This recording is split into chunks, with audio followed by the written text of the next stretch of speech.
একটি স্বল্পশ্রুত কবিতা,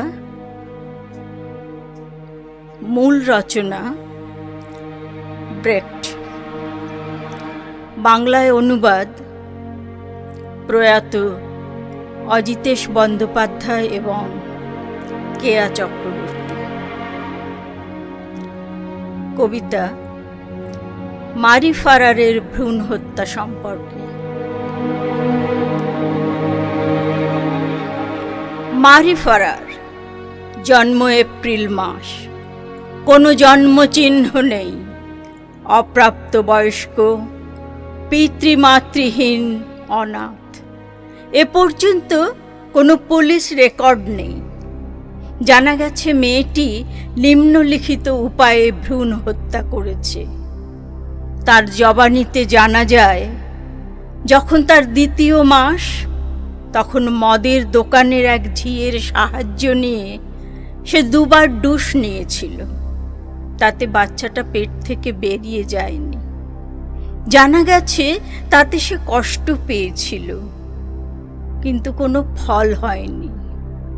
কিন্তু মশাই, আপনারা সব রাগ ঘৃণাকে আটকান, কেননা যে জন্মেছে সে জন্মানোদের সাহায্য চায়। মারি ফারারের জবানি।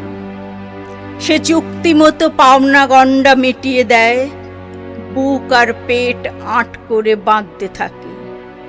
মদের সঙ্গে গোলমরিচ মিশিয়ে খেতে শুরু করে, কিন্তু শিশু বেড়েই চলে।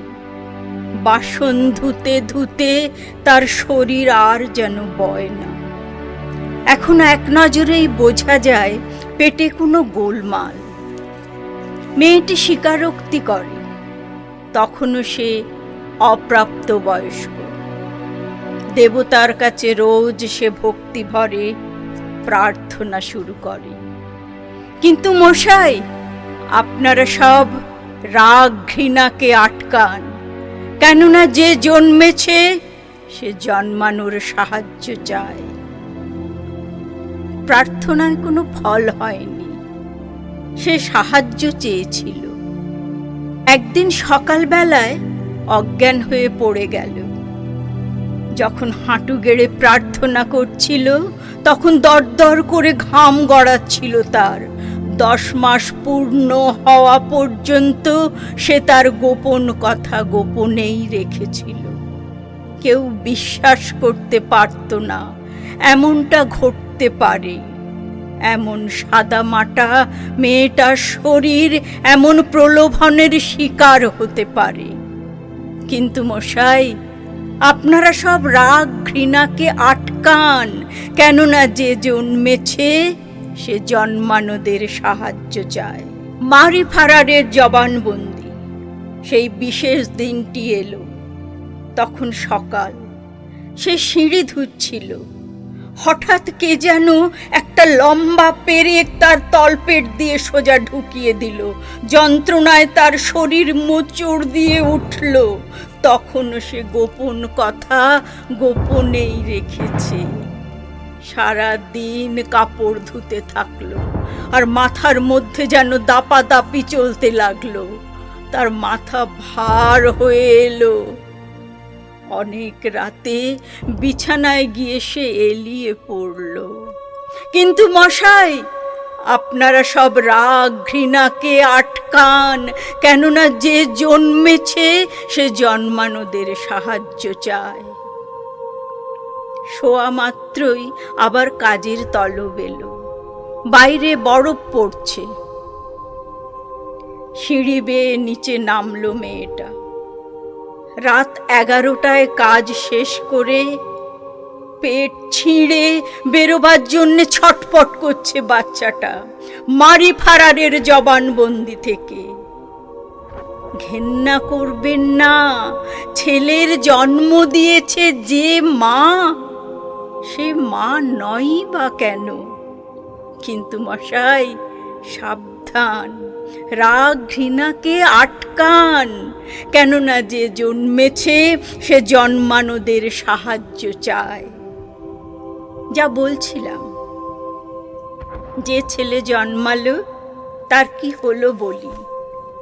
মারি ফারারের জবানবন্দি। এখন সে আর গোপন কথা গোপনে রাখতে চায় না। কাজেই মশাইরা বাকিটা শুনুন, শুনে রায় দিন। সবে সে বিছানায় গিয়ে উঠেছে।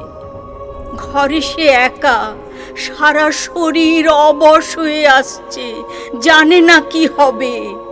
গোঙানি থামানোর জন্যে সে মাকে মুখে বালিশ চাপা দিল। আর আপনারা সব মশাইগণ রাগ ঘৃণাকে আটকান, কেননা যে জন্মেছে সে জন্মানোদের সাহায্য চায়।